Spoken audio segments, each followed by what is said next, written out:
just going to get us a little bit raised up here. Well, you know what? I'm gonna leave it alone. I was looking at this. Hold on. So sorry. Unfortunately, y'all, I am. I found something. I was like, am I gonna be able to get? There we go. There we go. Thank you so much for your graciousness. I always am letting you guys know that unfortunately, I'm normally not able to get all the specs on everything until we're live. Before they give you like a really vague black and white image, blurred image of what may be seen once you go live, but you really don't get to see everything until you go live. So sometimes your angles are off, your lighting is off, things are kind of off, and hopefully YouTube will be working on that where you can get a very clear perspective of what is going to be seen once the lights come on. No worries. Welcome to another Moment of Harmony. We are having a Sunday moment. I'm always so grateful to you all to join me on Sundays. You know how I feel about Sundays. I feel like Sundays are family days, they're sacred days, they're days of spiritual practice and ritual. So thank you for giving that time and sharing that time with me. Thank you for always making me a part of your self-care routine. I love, love, love to share and exchange with beautiful, like-minded individuals. This is a super major highlight of my week as well. And again, I appreciate the sacrifice of your face in the space. So thank you so much for being here. Yes, yesterday, our normally scheduled time, I was doing a major project, helping family with a major project that we had to do. I was in an environment that was a really old building, and I woke up with a lot of upper respiratory issues and pains. So I was just kind of somewhere that wasn't great for breathing, and it kind of has bothered me today. So I will have some tea.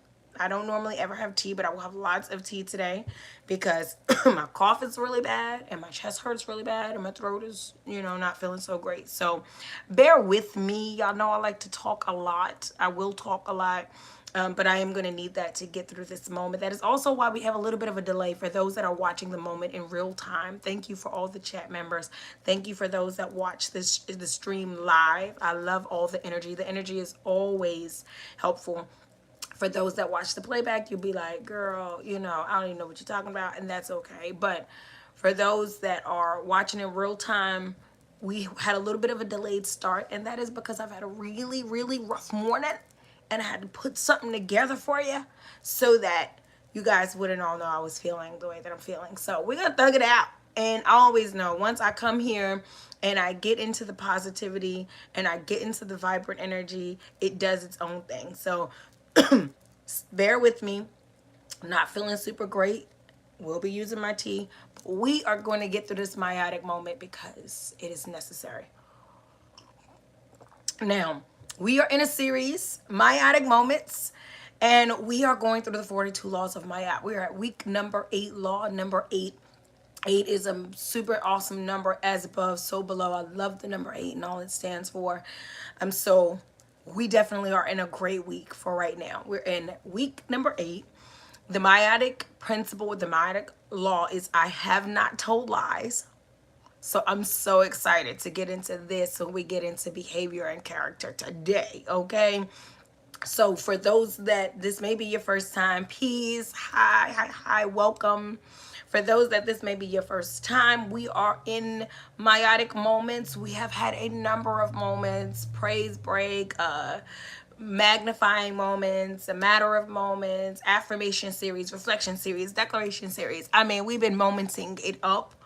And we are currently in meiotic moments, which are going through the 42 laws of Maiat. Now, I'm always giving the disclaimer that we are going through these spiritual practices as I know them, as I've learned them, as I understand them, and as I convey them.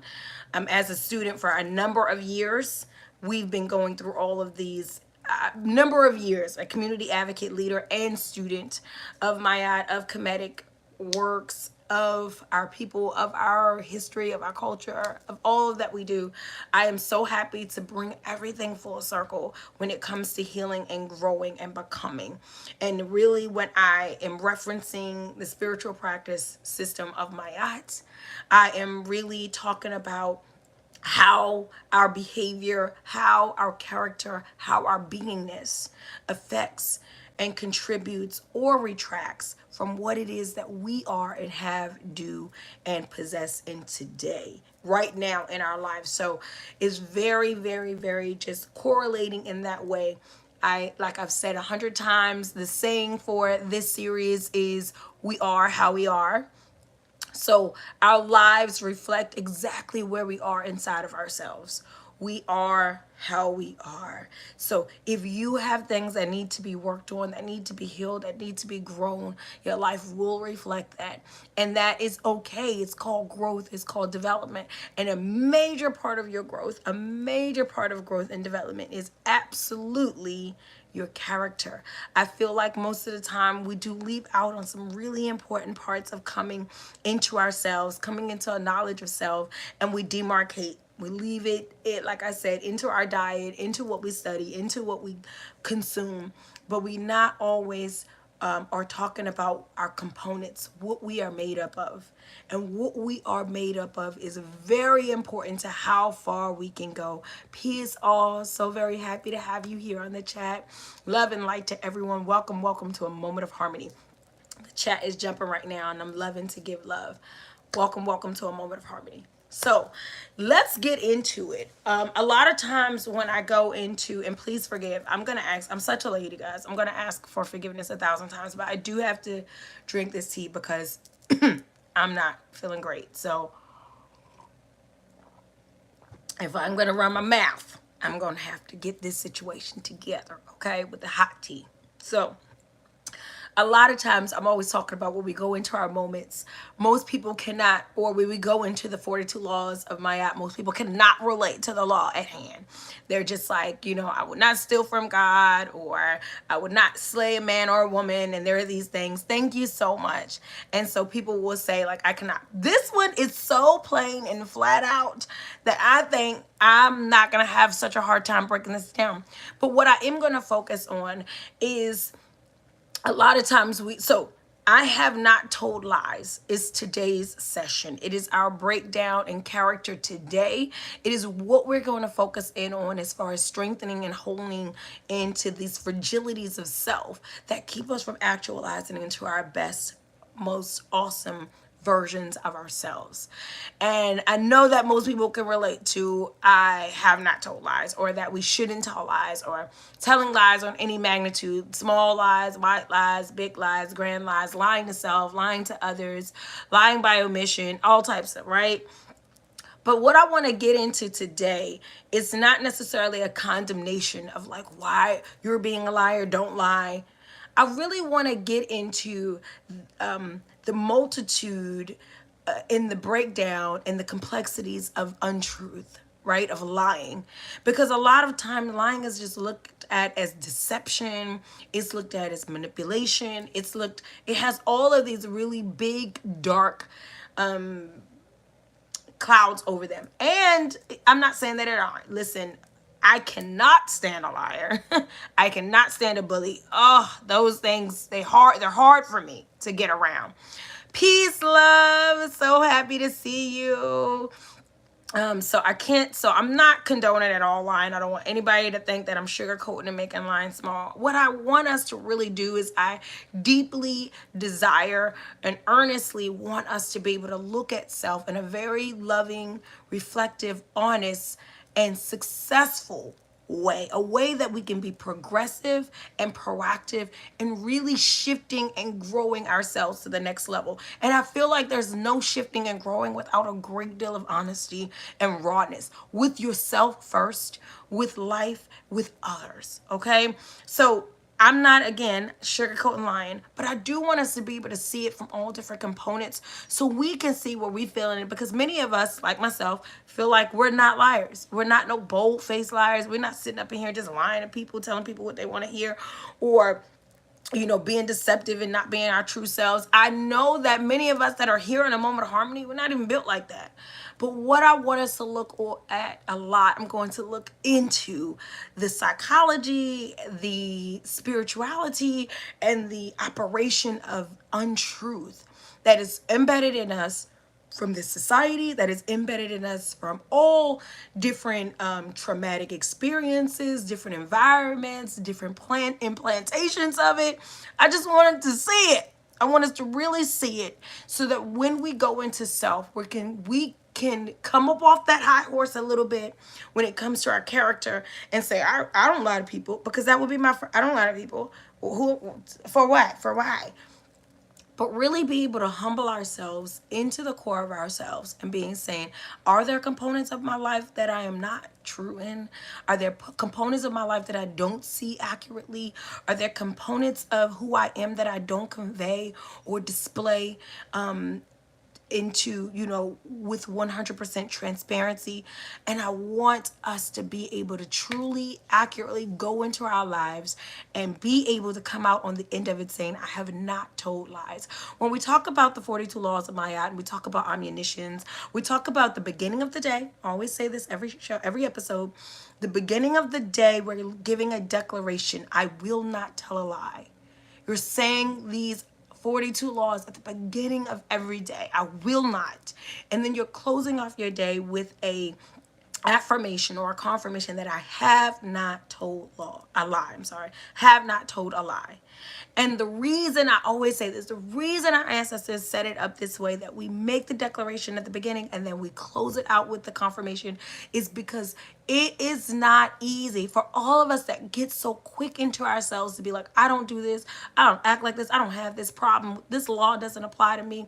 I want you to know that we come from wise, great, and extraordinary people, extraordinary beings, scientists of life, discoverers of truth and civilization and light, like our way. So because we give such reverence to those that really put things in motion for us, for those that came before us, we have to be able to stop and say, why would I need to say at the beginning of the day, I'm not going to do this? And then I need to close at the end of the day and say, good job, you didn't do that. I want us to always be able to really focus on the fact that it is so easy to get lost in the complexities of your heart. It is so easy to have fragilities of your spirit and your soul in a society that is dysfunctional, in a society that is anti-you, in a society that is that is very destructive in nature. So if you are building yourself intentionally, growing yourself, growing your life, growing your resources, growing loved ones, growing your environment, like you are here as life to give life, to produce life, and to grow life. When you get down to having a counterproductive society on you all the time, you have to be able to accurately see that there is no way you are not caught up, that the fractures in your heart, that the hairlines in your history, that the trauma of your past or the trauma of your becoming, and all the things that we've had to overcome, that none of them have been compromised in any way. None of them have been infiltrated in any way, that you have not been negatively influenced in any way. And so I really, really, really, really want you to be able to come to a place today where we're going to be open and receptive to this moment. So let's get into this law. I have not told lies. I'm going to first get into, again, there's a saying, y'all know I love my metaphors, my analogies, and my sayings. There is a saying that says, I think I heard it in a movie, actually. I don't know if I want to call it a saying. It's probably a movie line, because I love those too. But it says, people lie for two reasons. One is for love and one is for fear. And the worst of the two is the latter. So saying that lying out of fear is the worst of all. But this is one of two reasons why people are not telling the truth. One is out of love, one is out of fear. And the worst of these is the latter. So peace, love. Thank you, thank you, thank you.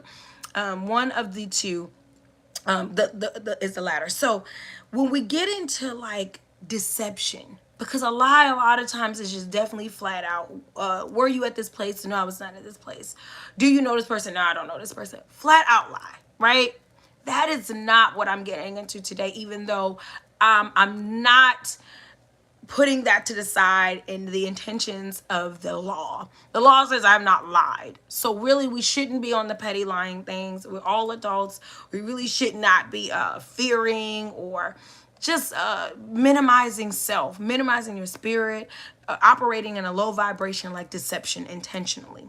But I want to get into some of the other ways again. So now that that's been established, going into the other side of things, we lie out of fear, we lie out of love, and out of fear is the worst. This is the movie line. And this is so accurate about why we project untruths, why we operate in untruths, why we accept and magnetize untruthful or untransparent or not accurate situations to ourselves. It is love and it is fear. And we're gonna go through I'm going to delve more into that saying with my moment today. So, what I want us to focus on to be the core of us moving through this moment, instead of I have not told lies, which is the law, which I don't want us to forget, which I am going to repeat a number of times throughout the session, but this is where I want us to go with it. I have not told lies. Again, it is easy for most honest people I have not told lies. It is easy for most honest people to kind of dismiss. You know what I'm saying? It is easy for most very honest people to dismiss this law. Good morning, my love. It is easy for I'm getting my words mixed up. It is easy for most honest people to dismiss I have not told lies. But this is where I really want us to go. Those on an actual spiritual journey, those on a actual growing and elevating journey. I really, really want us to go into I possess the courage for transparency. Again, if you're genuinely an honest person, you tell the truth all the time, you're not out here deceiving anybody, you're honest with self, you're honest with others, genuinely, generally, on a regular basis, I don't want you to miss this law and its importance to your life, its importance to your healing, its importance to your development, its importance to your becoming. And because I don't want us to miss it, I want this to be the focus throughout this entire session of I have not told lies of this law, number 8.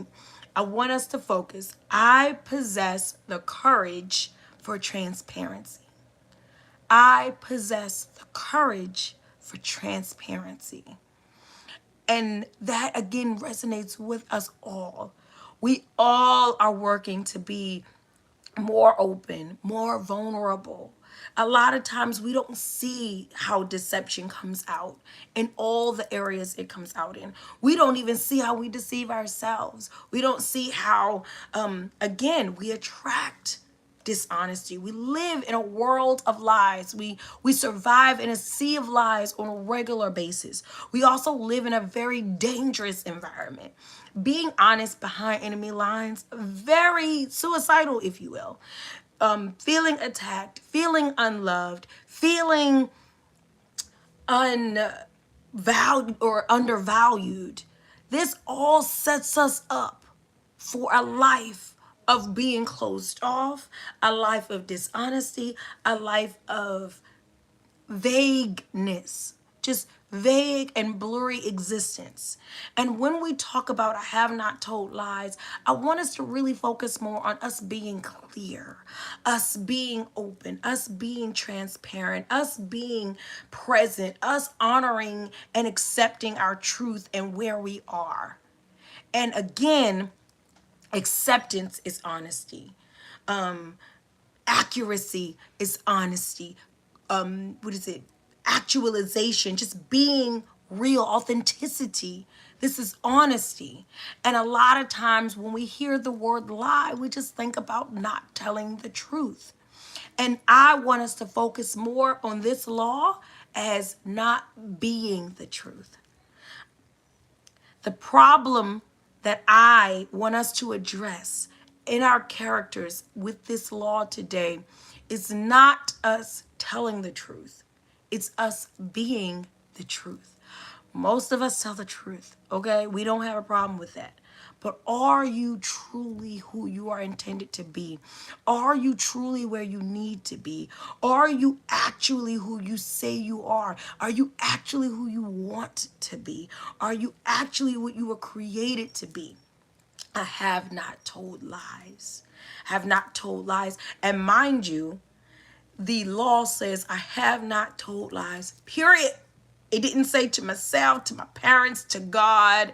It didn't say I haven't told lies. And this month, I haven't told lies. Recently, I haven't told lies. I am a being of truth. That is, listen, y'all, that is big. Like I said earlier from the movie line that I quoted, people tell lies for one or two reasons, out of love and out of fear. And that means those are very strong and powerful, influential emotions. That means that's an easy thing to do. Remember I said, our ancestors say at the beginning, I will not. At the end, I have not. It's easy to get caught up into the fragilities of your spirit, the complexities of your heart.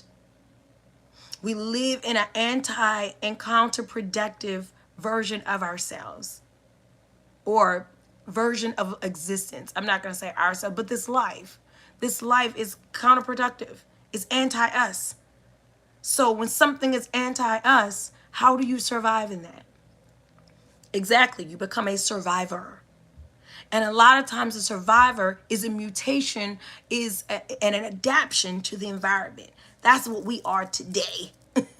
That's what we all are today. We are a mutation and an adaptation to this environment. Lying politicians, lying medical or doctors in the medical field, practitioners, period. Just a world full of smoke and mirrors. Look over here. Trickery and thievery. This is the foundation, right? So please note that if you have been in any way a survivor of this place, you have mutated and adapted to the way that it is. Whether it is you've adapted to the fear of things, or from a lack of love, or for a love of the wrong things, and you have in some way deceived yourself and been deceptive in this life.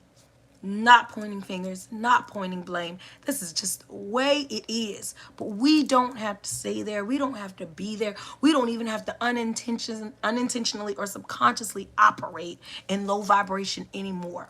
We have tuned into a moment of harmony. We are really wanting to grow and glow, and we are going to get through that with this law today. So, the reasons that we lie, or the components of lying that really infiltrate our life under the radar, our lives under the radar, and put us in deceptive spaces, keep us in a low vibration, whether it is mentally, spiritually, emotionally, financially, socially, relationship wise.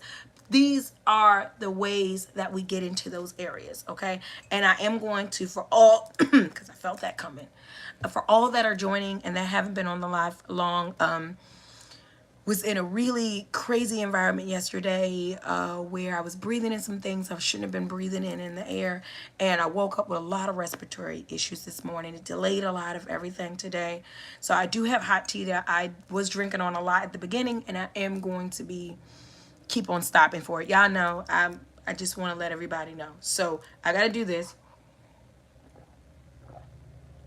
because my throat is chest and the whole respiratory is jacked, so bear with me so I can get this moment out.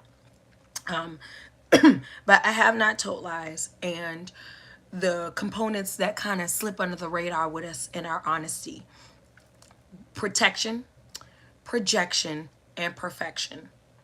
Protection, projection, and perfection. These are the components we're going to get in today as it pertains to this law. I have not told lies. Now, first off, protection. What some of the reasons that we are not transparent, some of the reasons and ways that we are not honest is out of protection. We have been groomed in a society, we have been in a place of we have never, most of us have never experienced unconditional love. Now if you have great parents, you've seen unconditional love, and you know what it's like to be loved no matter what. But the world does not normally reflect that. The world and life does not normally reinforce that once we're out in it. It is a very conditional place. And we are beings of love set up for, we're wired for unconditional love back and forth. I know it sounds crazy when I say that because society shows us something different. We've been groomed and really saturated with something different. But when I tell you that we are reflections of the Creator, we are, I always tell you, I always quote Baba Imhotep. Shout out to PLM Baba Imhotep. Creator created creation by becoming creation created. We are literally groomed, or I'm not gonna say groomed because we're groomed for something else, but we are created, wired for unconditional love. So, and this is why we're always, when you're talking about multiple relationships and divorces and breakups and just being unhappy, it is because we are intended to experience unconditional love throughout our lives consistently. And this is not a society for that. This is definitely a society for I will only love you if, I will throw you away if not, I will. And a lot of us get that dysfunction at home way before we enter the world in different ways. So because we are wired for unconditional love and we don't ever really see it, experience it, unless you have that really deep connection with the Creator and you feel it in that way and you understand it in that way. But on a physical level, on a operational level, many of us have never really even experienced it, right? Many of us have never even really seen it when we go out into the world, especially. And therefore we come into a point of having to protect ourselves. We are constantly on a constantly on defense. And the reason that we're constantly on defense is because love gives you security. Knowing that you will be loved, knowing that you will be supported, knowing that you are cared for.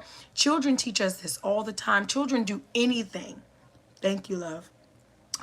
Every time they do something, they look back at us, little ones. If you have little ones, knowing that we're going to be there, they'll try to stand up. Knowing that we'll catch them, they'll jump. Knowing is love is the greatest support you have. Many of us go out on this scale and this actualization of what love is and what support is and what embracing looks like. And in this society, it is very conditional. You are not pretty enough. You are not thin enough. You're not smart enough. You're not rich enough. You're not cool enough. You're not, I mean, you're just not enough. And because we live in a capitalistic society and climate, that must be the narrative. I want you to know that capitalism will not survive if people love themselves as they are, if people loved each other unconditionally. Because why? We would stop murdering each other, we would stop destroying each other, we would stop tearing each other down, we wouldn't need all these new devices for makeup and weight loss and age pills, and we wouldn't, you know, loneliness and depression and murder and court and trials, and we just wouldn't need all this stuff, right? Divorce, and I mean, we wouldn't need all the big buck things, pharmaceutical. We wouldn't need the things if we truly loved ourselves and we truly unconditionally loved each other. So unconditional love, for big business, it is not good. So it is going to be attacked, it is going to be destroyed, it is going to be propagated that it should be up out of here on a regular basis, because again, the society we live in cannot survive in a world of love, morality, and high vibration. Okay, now, so we come up as these fragile beings in this very dysfunctional place, this world. We are taught love. Many of us are taught about God. Many of us are taught right and wrong. That's if you are blessed to not have grown up in a dysfunctional, extremely abusive home environment. But for the most part, let's say everyone comes up and they're good. Like they're in a world and you taught the fundamentals. Then you go out into the world and you are told none of that matters. None of that works. All wrong. You're not good enough. You don't belong. This is not for you. Okay. We begin to believe that all the truths we know about ourselves, all the truths we feel, all the truths that we learn about life, we believe that they are wrong. They become conflictual with what we see and hear around us. They become hypocritical to us, and we start to dismiss them as harm. Got it? This is what we do to the truth when we start to enter the world. This is what we do to the truth when we begin to get introduced to dysfunction and low vibration. We take the truth, which is extremely high vibratory, and then when it meets a lower vibration, it brings it down. We begin to continue to lower it in order to destroy it. We see the truth as harmful. Honesty is harmful. Reality is harmful. So we learn early to manipulate and to perpetrate. We learn early to manipulate and perpetrate. And that is when the dishonest or the deceptive parts of us become protection. We begin to make sense. We begin to keep a home for deception as protection. I cannot trust what I've been told about myself. I cannot trust what I know about myself. I cannot go into this world and be this person, this loving, vibrant, giving person that my parents told me, share with others, keep your hands to yourself, love yourself the way you are. You don't need anything outside yourself, and so on and so forth. You go out into the world and it crushes it, bulldozes all of that. And you are feeling unworthy. And sometimes you don't even go out into the world. Sometimes people are sneaking into the bedroom, touching children under the covers at night, showing them that they are unworthy, that they are not worthy of protection and safety. And so the contradiction starts right away. Soon as we run into contradictions with truth, we categorize the truth as harmful. As soon as, so your parents say you don't hit each other, you don't talk to your siblings like that, but then you watch your father slap your mother, or you watch your mother cuss out your father. As soon as we run into a contradiction, we begin to categorize truth as hypocritical and hurtful, a harm. It becomes, we can't make sense of it anymore. And we put it in a very dangerous category for the rest of our existence. And then the dishonesty, the deception comes as protection. Now not being honest, now being low vibration, not being transparent, not being fully yourself, not even searching for your full self becomes a protective measure. Hey, you want to go about this thing? You pretend you don't care about certain things. Hey, you've been hurt, you've been damaged. People want you to get close. No, I don't do that. I don't want to be close. I don't like this. I don't want to be in a relationship. I don't believe in marriage. I don't want to be a mother. These all become separations from truth and high vibration in order to protect yourself, in order to protect your life, in order to protect your spirit.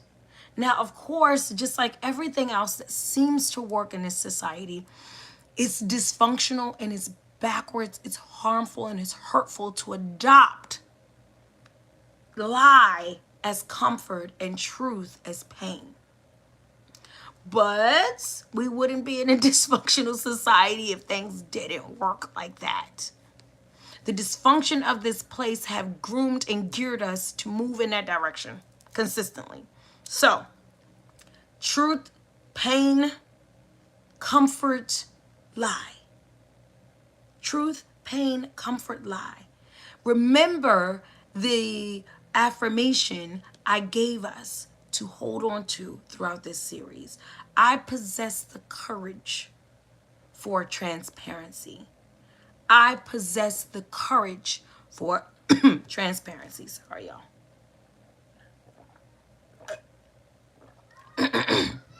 Sorry, y'all. My throat is jacked. Okay.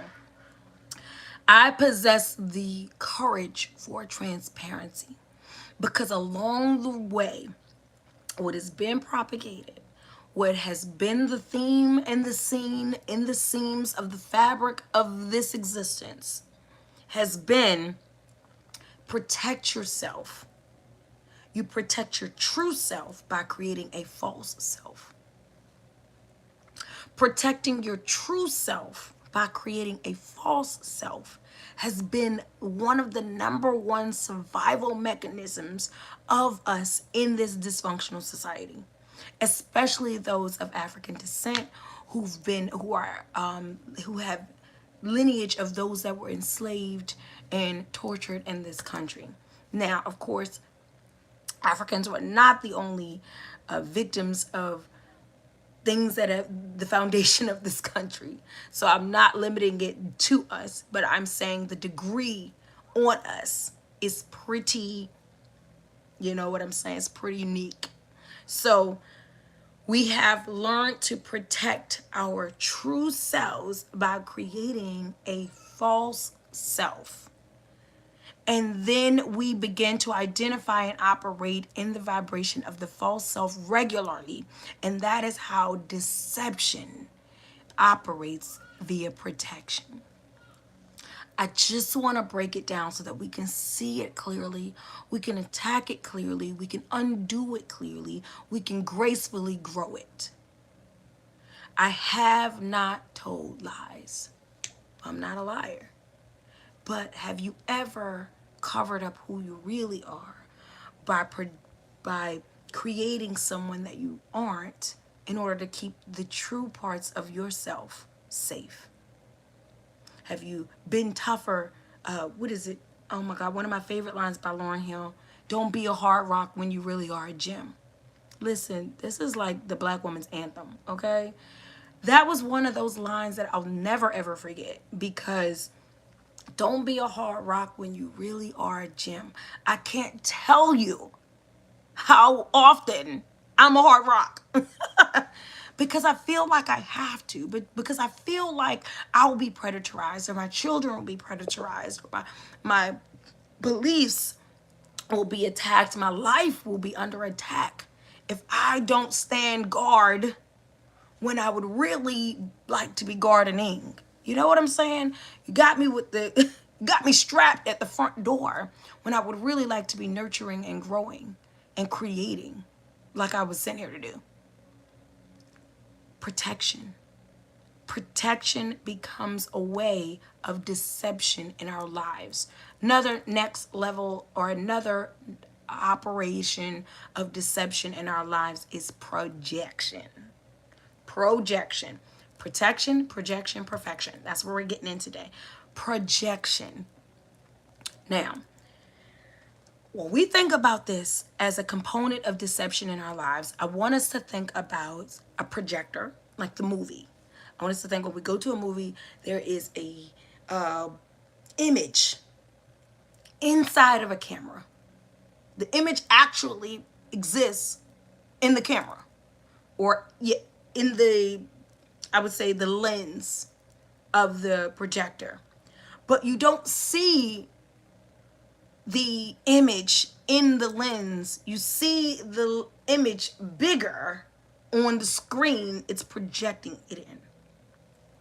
A projector literally takes a picture and puts the picture somewhere else where it is more obvious and more attention focused for you to see it. I want us to think of deception, projection, just like this. The picture is really on the inside, but you can't see it. It's so small. And so I projected onto a huge wall, white screen, so that you are never ever seeing where the picture is coming from. Many of us go to the movies. I'm a big movie girl. We love to go to the movies. We are never looking back into that little window at the trying to see. We can't even see the screen if we wanted to. Many of us are watching the projection on the screen the entire time, and we love it. Like, that's why we're going to the movies with a big screen, full picture, surround sound, and we are seeing. I loved this movie. Do you know you're not watching the actual image the way you're seeing it? You are seeing a projection of the image. Okay, most of us know that. But when we think about deception, I want us to see the correlation with this metaphor and how we are dishonest, how we are vague, how we are not transparent by putting out a picture for people to see that comes from a place, a small place inside of us. But if they are never looking at us and they're always looking away, then no one ever thinks about what they're actually looking at. Okay.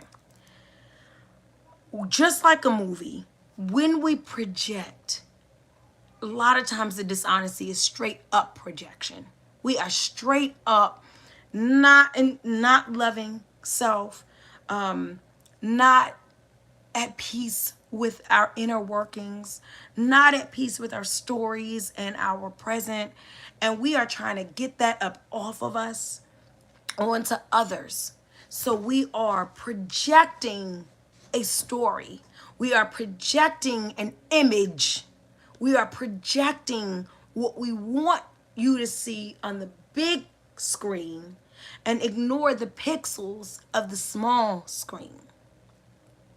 We are becoming the directors of the truth. When we project, projection is a deception form because we are then directing the truth.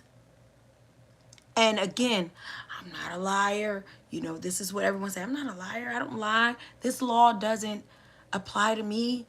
But really, if there is a version of you damaged, hurt, broken, confused, and instead of healing that version of you, because again, you're confused, instead of confronting and facing and nurturing that version of you, because we're not always taught to do that, you are then going to protect. That was our last component. You're now going to protect or cover up or hide by creating the image of the picture you want seen, by directing a narrative of the story you want told, of the version of yourself you want to be believed. You have now projected. You are now a director of the truth. None of us are here to direct the truth. Truth is, period. It doesn't need a producer, a director, a lawyer, a court judge. The truth is, all you have to do is be a being, what is it? A vessel that fosters truth. I am a being of truth. I don't need to direct the truth. See, when we see people out in traffic directing traffic, it's because there's chaos and it's not clear. There's no clarity. It's chaotic. Things need to be directed when people don't know what is. That's literally not the truth. You cannot say we don't know what is when we're talking about the truth, because truth is. Truth is. So we don't need to direct the truth. But how many of us find ourselves directing the truth? We are directors of the truth. So we project dishonesty. We project, we create, again, an image, a narrative, look over here, smoke and mirrors. I know people think this about me, but no, this is what it is. I know people saw, heard, believe, but let me just create this. And we don't always see that as deception of self, of your story. Again, we're not accepting, we're not embracing, we're not growing from. You can't grow from something you're hiding. You can't grow from something you're burying. There's a reason it's called planting and not burying. You bury dead things. You plant living things. And lying and being dishonest is burying. Planting is acceptance. Planting is standing in your truth, in your honesty. Planting is growing from your story, growing from your reality. We bury things that don't have an opportunity for life. They gone. It's gone. This is the reason why, again, there is a difference in definition from burying and planting. I have not told lies. I have not buried my past. I have not buried my trauma. I have not buried my story, my fears. I've planted them. I'm watering them with love and light, patience, acceptance, growth, understanding, exploration. So, because here's the thing. Here's the thing about planting and burying. I'm gonna drink some more to see y'all. I'm sorry. Is the thing is, the truth has a purpose. Truth is like love is. Truth is like light is. Truth is like goodness is. Truth is. It is alive. Londrell, here's a song that life is alive. Life is alive. Life knows what you need. Life is going to give you what you need. Everything in life is alive. I love that song. I love everything Londrell does, but I love that song because it's a reminder that you're living a life that is alive. It is tentacles. It has receptors. It is understanding. It is knowing. It is actualizing. It is active, right? It is being. It is accurate. So these components in life have their own reality. Love is its own reality. Truth is its own reality. Everything in life is alive on trial. So, truth has a purpose. The truth that you're afraid to face, the truth that you're running from, the truth that you're hiding, the truth that you don't want to be associated with, the truth that scares you, the truth that's hard to digest. That truth is a transformative key to your growth and development. So the really, outside of being deceptive, projection is especially dangerous because it is stunting. If you have something going on inside of you that you continue to push off outward, it cannot do what it's supposed to be doing inside of you. It is people seeing the truth in you, honoring the truth in you, affirming the truth in you, resonating with the truth in you, magnetizing, because this is also talking about who we bring to us. Circumstances, people, situations, chapters, levels that we bring to us. That is all has to do with the truth in you. And the truth has a purpose. So if you're so busy trying to direct the truth, you're trying to puppeteer the purpose on your understanding, on your fears, on your level of existence. You are going to limit the potential of the purpose in your life because of your fear, because of your shame, because of your sadness, because of your denial. I have not told lies. Listen, our ancestors were brilliant. They were brilliant. I don't care how deceptive and dysfunctional this society has grown for us, We have so much of our way available to us. We have so much of our way set here to keep us, to grow us, to maximize us. Our ancestors were brilliant. I have not told lies. I have not I have not survived in a sea of lies and become a lie myself.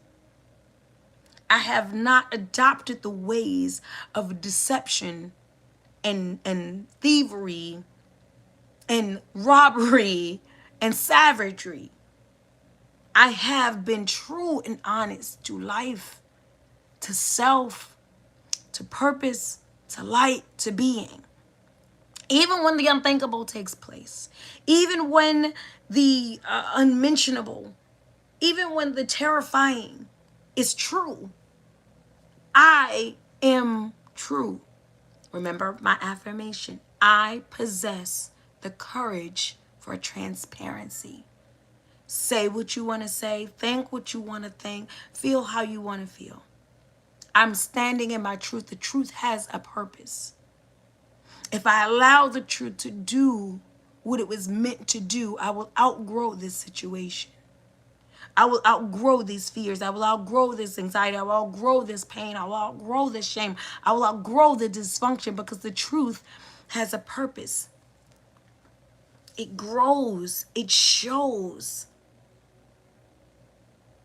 So, protection and projection. Protection is finding harm in the truth. And so we are deceptive in order to protect ourselves or others. Projection, we want the truth is painful, the truth is harsh, the truth is big, and we want it off of us. We want to direct the truth. We want to recreate the truth. We want to control what you see and what you think about us. So we project an image, a storyline, a narrative out of love or out of fear, remember? Out of love or out of fear. Here's the last one before we get up because the moment is going. I am going to drink a little bit of this tea. But here's the last one. Perfection. This is perfection. Protection, projection, and perfection. Remember, these are the components of deception that sneak up under the radar, that cause us to live deceptive lives, cause us to dwell in untruths that we're not even always aware and apparent of. Perfection. Perfection, perfection, perfection. Wanting to be perfect. Wanting everything to be perfect. Wanting people to see us as perfect. Wanting never to go wrong, never to be wrong, never to fall, never make mistakes, never. Perfection is one of those methods or components of deception that sneak in subtly and subconsciously, holds us down, and ties us to lies in our lives. Things that we don't want to admit, things that we don't want to deal with, so we pretend perfection. Remember, I said the truth has a purpose. The truth has a purpose. Do not allow your fear of growing, your fear of the exchange of dishonesty and honesty, your fear of the exchange of growth. I'm sorry, guys. Kingdom, King. Sorry, y'all, mommy mercy. They don't ever care that I'm up in here streaming. I don't care how many times I say it before I go on. Mommy mercy. Kingdom, mommy streaming live. Now he can't hear me. He can call me 1,000 times from downstairs, but okay. Perfection. We get caught into perfection being a component of deception because we would rather have a picture over a painting. We would rather have instant gratification. We would rather be constantly perfect. We would rather have things always be in a frame that we feel comfortable with, rather than a painting, which is raw, which is authentic, which needs time to dry, which requires thought and progression, which requires layers and time. There's a reason why you can get a portrait painting of yourself. I don't know if anyone's ever seen them. My grandmother used to have a huge painting of herself in her living room. She had pictures all over the wall. But there's something about a painting that is so raw, so real, so capturing of the image that is even more magnificent than an actual picture that was taken. Because a picture is taken in an instant. Take the picture, image is frozen, you got the picture, right? Worth 1,000 words. We're not saying that a picture is a bad thing, but there's something so intentional. There's something so progressive. There's something so authentic. There's something so live and living and capturing about a painting. And the reason that is because the artist, because you're coming through the lens of an actual being, breathing heart, blood pumping, breathing chambers, heart chambers person. And in order for anything to come through the lens of a person and go through flesh and blood, it has to go through spirit. So you have a picture, which is the lens of a machine. It is clear, it's clean, it's cut, it's accurate. But then you have a painting that comes through the lens of spirit. It doesn't see just the 3D. It doesn't see just what's in your face. It also sees aura. It also picks up energy. It also depicts soul, center, content. And in life, and again, when we think about a painter, we're talking about something that takes a long. I don't know if anyone's ever seen a painting progress or a progression of a painting, but sometimes it's an outline. Sometimes it's scribble. Have you ever walked up and or looked when someone is starting a painting or even a sketch and it's just circles and shapes, right? So it takes so many layers and time and colors and concepts and contrasts and put together. And many of us are ashamed of the work. We're ashamed of the time. We're ashamed of the rawness of becoming. And we're so driven by perfection that we want the picture over the painting when it comes to our lives, when it comes to our reality, when it comes to the way that we're seen. We want to put a filter on it. We want to control everything about it. And we want it to be flawless. But mind you, that is inauthentic. It is inauthentic. I have not told lies. It is inauthentic. I have not told lies. Yes, everything looks picture perfect. But has it all been spirit worth it? Have you gone through an experience? Are you in a life? Are you in a season? Are you in a frame right now that is worth going through in order to accurately illuminate your spirit, your energy, your aura? Truly showing who you are and the fabric and existence of yourself, what you're made of. See, a picture can't show you what I'm made of. A picture can't show you what I've gone through and where I am now. Not as accurately as the spirit can convey. So many of us are under the deception of perfection because we want the picture over the painting. We just want it to be. I don't want to talk about the process of marriage, the painting. I don't want to talk about the process and the accurate flow of parenthood. We just want this perfect picture. I don't want to talk about the process of learning and growing and becoming, developing, unlearning, relearning. So I am in this perpetual state of dishonesty under the guise of perfection. Go for the painting. Life is in the painting. Your growth is in the painting. It is okay if it's not perfect. It's okay if it's smeared. It's okay if it needs to be dried in the sun a little bit more. It's okay if it requires another layer. It's okay if everyone doesn't understanding your life is abstract. Everyone doesn't understand when it sees it. It's okay if it's framed or unframed, if it's hung high, it's on the floor. It is the truth. India, I read the truth. It needs no proof. Either it is or it isn't. That definitely is not perfection. The truth, it needs no proof. Either it is or it isn't. India, I read. I have not told lies. I possess the courage for transparency. I possess the courage, sorry y'all, for transparency.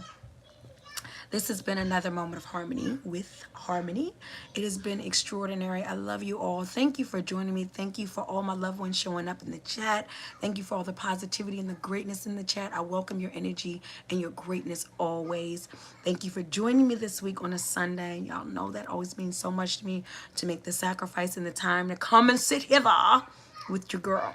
I love you all so much. I am so excited to see, and I know there's a lot of noise. That is the grand girl making all that noise. Mommy Mercy. That's Grandma Mercy. So excited to come and be with you next week for another moment of harmony as we go and keep on knocking out these 42 laws of Mayat. I love you all so much. Please take really good care of yourself, really good, and going out your way to take really good care of someone else. Y'all have a wonderful, wonderful week, and I will see you soon.